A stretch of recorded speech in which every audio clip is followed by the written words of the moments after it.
The Prime Minister's Independence Day speech marks a seminal moment in his 3 months in office. There's no doubt he's captured the imagination of the country and captivated the media.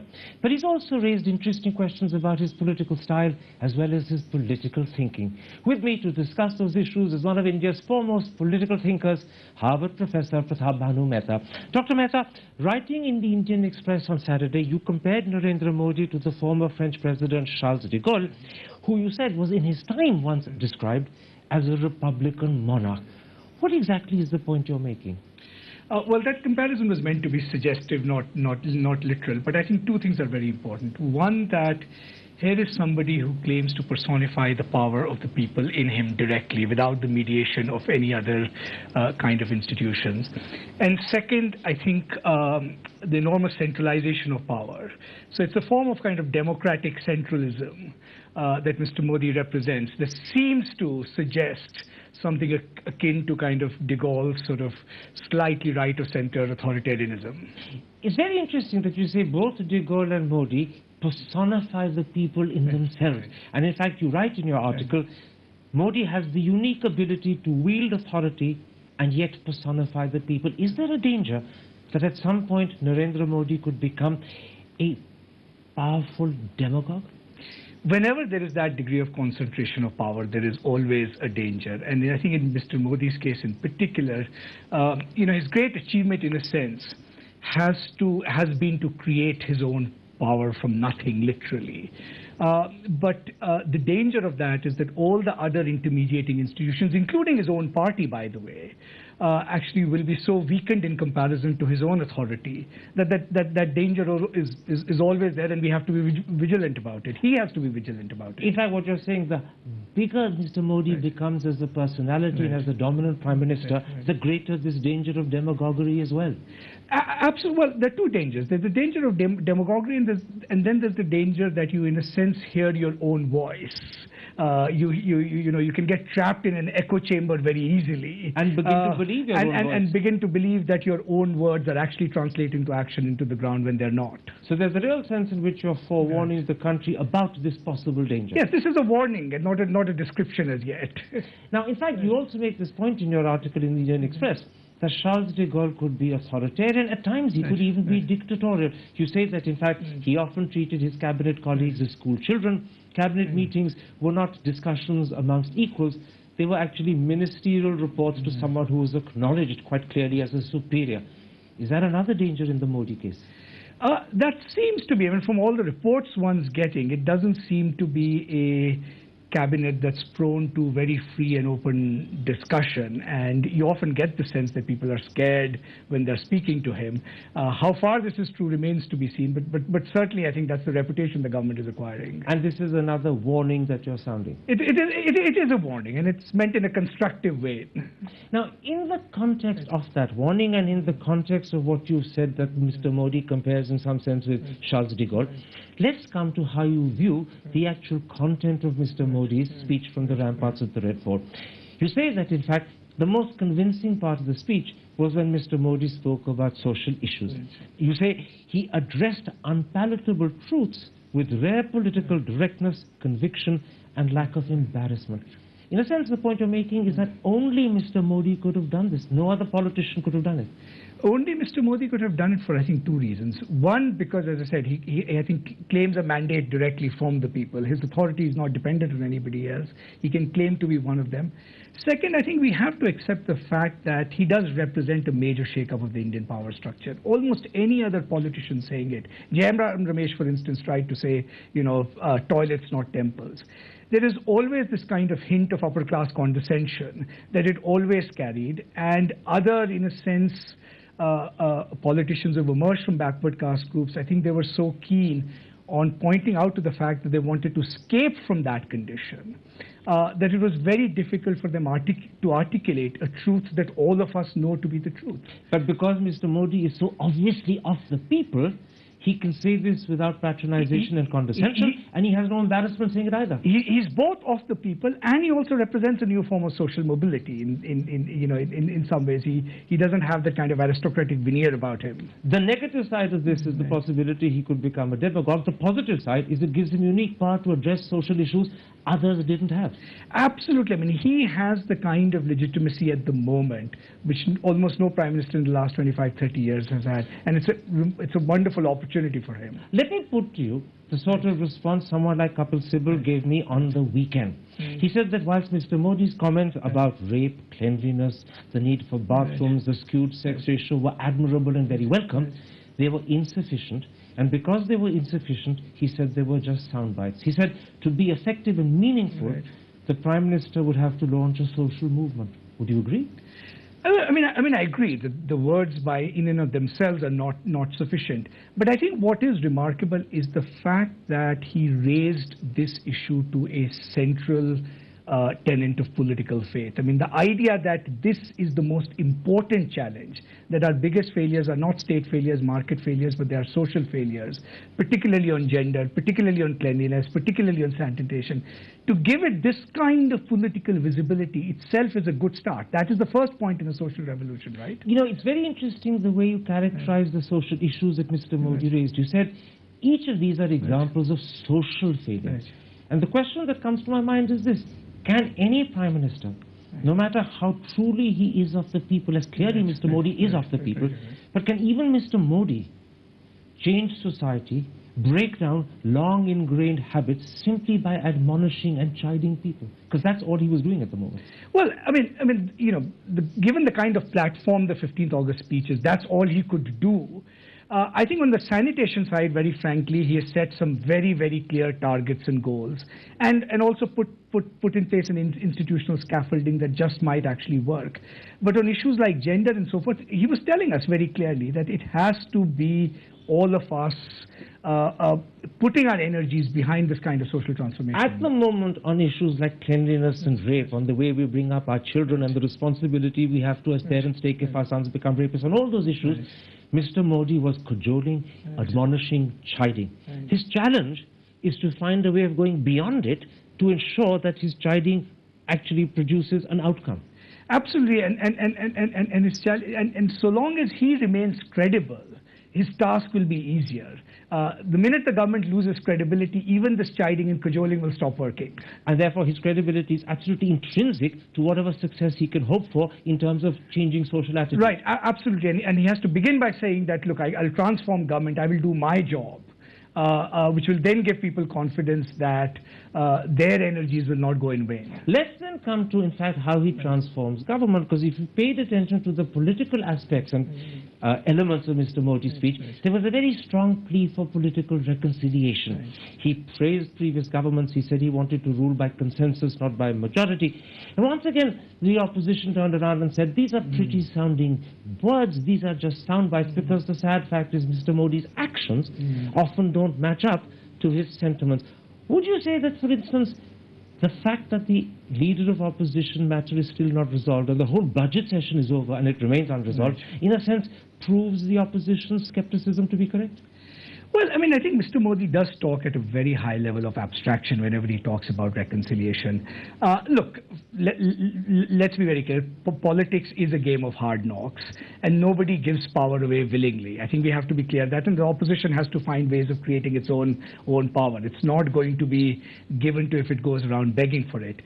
My concern, I think, on the abstraction with which he talks about conciliation is actually on the communalism issue. I think that's a far more serious issue, where he gave an eloquent plea to rise above differences of identity, a moratorium on violence, but frankly the institutional actions of his own party are not matching up to his own call. And I think that is a bigger cause for worry. In fact, that element of skepticism echoes very strongly in the article you wrote for the Indian Express, talking about Mr. Modi's plea for communal harmony, brotherliness and togetherness. You say, how does a communalism-free India translate in the killing fields of Uttar Pradesh or the hallowed chambers of Parliament, where the Prime Minister's colleagues have certainly added fuel to fire?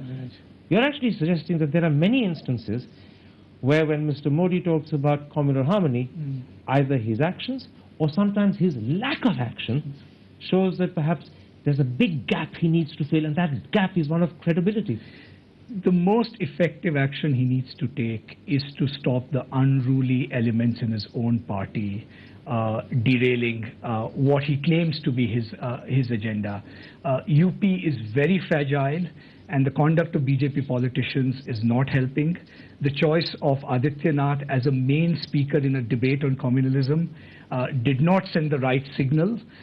These are things that are under his control. There's no excuse, and he has to exercise moral leadership in his own party in a very effective way to be credible outside. But in fact, these are all instances where he could have acted and didn't act, and therefore this is not something that was a lapse. It was a conscious decision. Fielding Yogi Adityanath was a conscious decision. Not speaking out when there have been communal incidents and maintaining silence was a conscious decision. Not reining in the VHP or the RSS or the Bajrang Dal or elements of the RSS who are campaigning in UP and creating discord, again, is a conscious decision. So these are decisions he's taking consciously. Well, there seem to be, or certainly he's not paying attention, but whatever, he does bear responsibility for these decisions. And if he doesn't change course, these are going to come back and haunt him. You're saying something very important. You're also saying that being Prime Minister of India is not just a question of giving the nation political leadership. At critical moments, Mr. Modi has to give moral leadership. He has to come up with an appropriate response on issues of communal or caste violence which disturb the country and around which we can all as a people rally. That moral leadership is still missing. That moral leadership, and I would say institutional leadership, because moral leadership in India can often only mean empty words. That institutional leadership is still missing. And is it missing because if he were to exercise it, he would be seen to be doing so against elements of his party, against elements of the RSS, and that may be politically costly or at least personally embarrassing.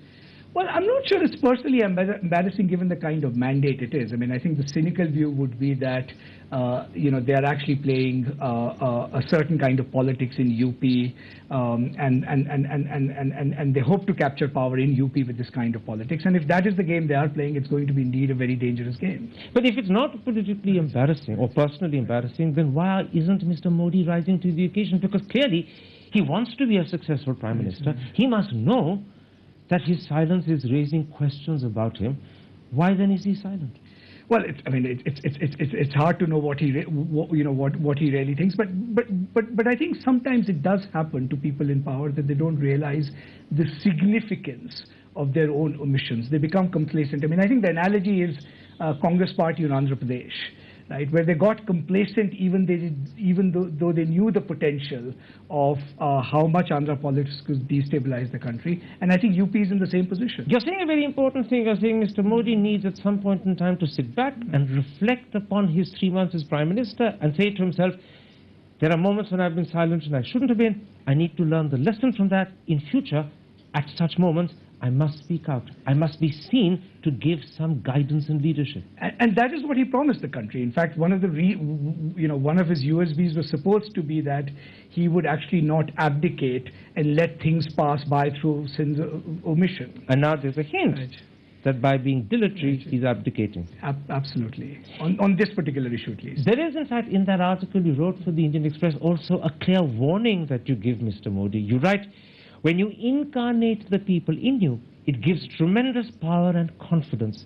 De Gaulle thought that he would make France new simply because of the fact he was new. Modi should not make the same mistake. Is there a danger that Modi could be making that mistake? I think there is a danger in two ways. One, not recognizing how much transformation his own party requires to carry it along in the direction that he at least hints at in all these wonderful grand speeches.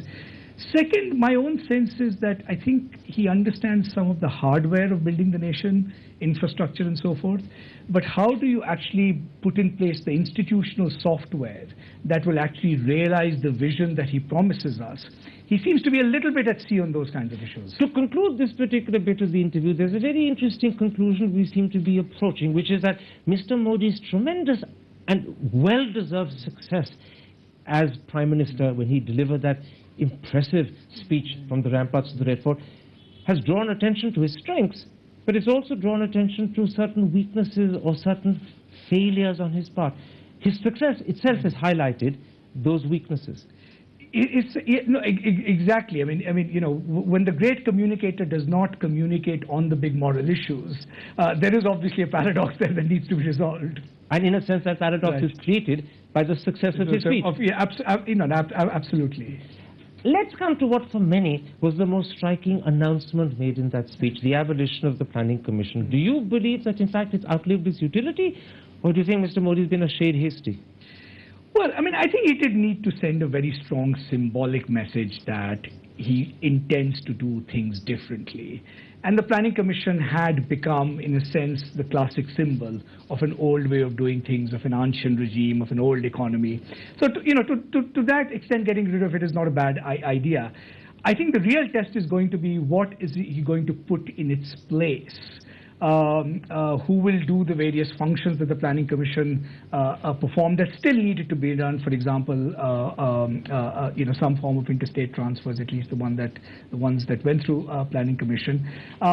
Frankly, he was a little bit at sea on that. His description of what this new proposed commission would do had so many incompatible elements in it that it was hard to figure out exactly what he had in mind. Should Mr. Modi have waited till he had a clearer idea of what would replace the Planning Commission before he decided to abolish it? Well, look, I mean, I think, politicians often kind of judge the moment, and 15th August was not a bad moment at which to say, I'm planning to do something new, but we hope that the details will follow sooner rather than later. All right. Now, Mr. Modi laid a lot of stress in his speech on Independence Day on manufacturing. It's encapsulated by that very clever phrase, come make in India, and then sell anywhere in the world. Right. But the truth is that manufacturing will not grow unless you have far-reaching radical reforms in areas like, for example, labor law or land acquisition. And although the government has done a certain amount of talking, we don't have a clear roadmap of its thinking in terms of radical reforms that will boost manufacturing. So would you say that this promise of manufacturing is really at this moment soundbite rather than convincing reorientation of economic policy? It is more soundbite in two respects. One, I think, to be fair to government, I think what manufacturing will require is actually hundreds of little things to be transformed, not just one or two big bang reforms. You could even have labor reforms, but if the surrounding circumstances in which those labor reforms take place are not propitious, they will not have the desired effect. And I think they are beginning to move. I think the Commerce Ministry has moved an interesting note on the ease of doing business. My worry about their manufacturing policy, I think there's still far too much stress on things like special economic zones and these so-called smart cities, as if you can create these islands and enclaves that can bypass the general misgovernance that holds back our manufacturing. I also don't think they quite yet understand how education is going to fit into this this puzzle. So they've taken some steps in the right direction, but the overall picture is not clear. Would I be right in extrapolating from your answer the following? That clearly Mr. Modi has a finely developed intention about what he wants to do to manufacturing, but the policies that will lead there are either not clear and at times maybe even a bit confused. So there's confusion in the policy even if the intention is clear. There is certainly confusion, not just confusion in sorts. I'll go one step further. I think they're in the danger of repeating the same mistakes that previous governments have made in relation to manufacturing. And I think special economic zones are one instance of that. Is this an instance where Mr. Modi needs a good think tank to sit beside him and to advise him on policy and to clear out the cobwebs in his thinking so that the intention is matched with equally clear, decisive policy? I think he needs a few people in government who can be honest brokers, honest intellectual brokers, who can tell him all the bad news and who can keep reminding him that it's not going to be as easy as sometimes he makes it sound as it's going to be. In fact, in this particular regard, there's a very important point you make. You say the idea of no-effect manufacturing that has no deleterious impact on the environment is terrific. But how do you explain the fact that the Ministry of Environment seems to be gutting what meager environmental protections we have? Clearly, this is a contradiction Mr. Modi needs to very quickly address. No, absolutely. I mean, I think, they've talked a lot about cleaning the Ganga, but the fact of the matter is we have no roadmap for a credible environmental regime in the Ministry of Environment that can promise that at the end of 5 years, our air will be cleaner, our water will be less poisoned, and our natural environment more protected. And I think this is also going to be important for them economically, not just for the environment, because if you recall, what derailed the last government? The fact that most of their projects got stuck at the level of the Supreme Court or the National Green Tribunal. Over issues like this? Over issues like this. And they have to go to these institutions with a credible face. They're still trying too many shortcuts. And I think that is where, the long run is catching up with us on these issues, and I think they need to reckon with that. You're pointing out how, in fact, if they don't think these issues through properly, they could get tripped up at the Supreme Court level. Is there another danger? That the push to increase manufacturing, because it provides jobs and because it fulfills Mr. Modi's promise, may actually lead to shortcuts in terms of environmental protection that actually result in environmental degradation. Is there a real danger that could happen? It's already very evident. Frankly, all the regulations that the Ministry of Environment has relaxed in areas ranging from forest areas to border areas suggest that environmental degradation is the real danger. And by the way, Gujarat is not a poster child for environmental protection. I mean, Mr. Modi did many things remarkably well there, but not environmental protection. You mentioned Gujarat and you say it's not a poster case for environmental protection. Is there a danger that these are issues Mr. Modi doesn't take seriously, or at least doesn't give priority to? I think it's not just Mr. Modi. I think the political class as a whole doesn't quite understand that the environmental is an irretrievable thing. They think somehow they can correct for it at some point later, but once the water is poisoned, it's hard to take the poison back out. So they have to really reset their thinking. Exactly. Reset thinking. Reset thinking from first principles. Very briefly, because time is, as always, is our enemy, I want to come to one of the three schemes that Mr. Modi announced in his speech. I'm talking in particular about the Sansad Adarsh Gram Yojana, where each MP is required to adopt a village and make it a model development. And Mr. Modi has said that, in fact, the blueprint will be announced on the 11th of October, which is now less than 2 months away. In your eyes, is this a clever idea, or is it a bit of a gimmick? Well, it is a bit of a gimmick and represents institutional confusion, because one of the things we don't want to do is have legislators and members of parliament more involved in executive action of any kind. That institutional confusion about the separation of powers is again something that bedeviled the UPA government, and it's a time to reset rather than exacerbate that confusion. And here, by the way, what Mr. Modi is doing is giving them a clear executive role, and suddenly that separation between legislature and executive is getting blurred because MPs are now playing an executive function in his scheme. Absolutely, and his promise was to reset those institutions on first principles. So he needs to think through the architecture of this very carefully. Two quick questions on that. In giving MPs this role, even if it's a role they shouldn't have, is Mr. Modi overestimating their caliber? Is he assuming that individual MPs are capable of a leadership that he requires, which they may not have? Well, I mean, that argument you could turn on its head. You could say that what he's doing is giving them goals he can hold them accountable for. So to that extent, it's actually not a bad idea, but its longer-term institutional consequences are something to worry about. Is Mr. Modi also making a second mistake? Does this scheme overlook the fact that all research shows that, in fact, Indian villagers want to move from the village to cities? Mr. Modi is actually trying to find a way of making it attractive for them not to do that. Instead of advancing urbanization, he seems to have the concept that perhaps suggests there's a certain glory and glamour in village life. I wouldn't go there far. I mean, to be fair to the government, I think their main narrative has actually been on greater urbanization. But the fact of the matter is, even with increasing urbanization, rural India will remain a significant part of the population, and some signal that you can actually provide services in rural India may not itself be a harbinger of the fact that this government doesn't like urbanization. If anything, frankly, the balance of their policies are very much in the other direction. My last question, Mr. Modi will have been in office for 3 months on the 26th of this month. That's literally just about a week away. What's your verdict on the first 3 months? I think there's still reason for hope, but I think concern is mounting that they're not seizing this historic opportunity with the kind of clarity and imagination that many people had hoped. The interesting thing is the way you ended it. Concern is mounting that they're letting opportunities slip. Right. Yes, indeed. Partly because as time goes by, your political legitimacy decreases, but also because you settle into very familiar ways of doing things. And I think the first 100 days bang, which had been promised, I don't think we see evidence of that as yet. So Mr. Modi needs to act fast Otherwise, it could be too late. He needs to act fast, and he also needs to reflect on, as you said, the sins of omission and the mistakes they've already made. Pratap Bhanu Mehta, a pleasure speaking to you. Thank you very much.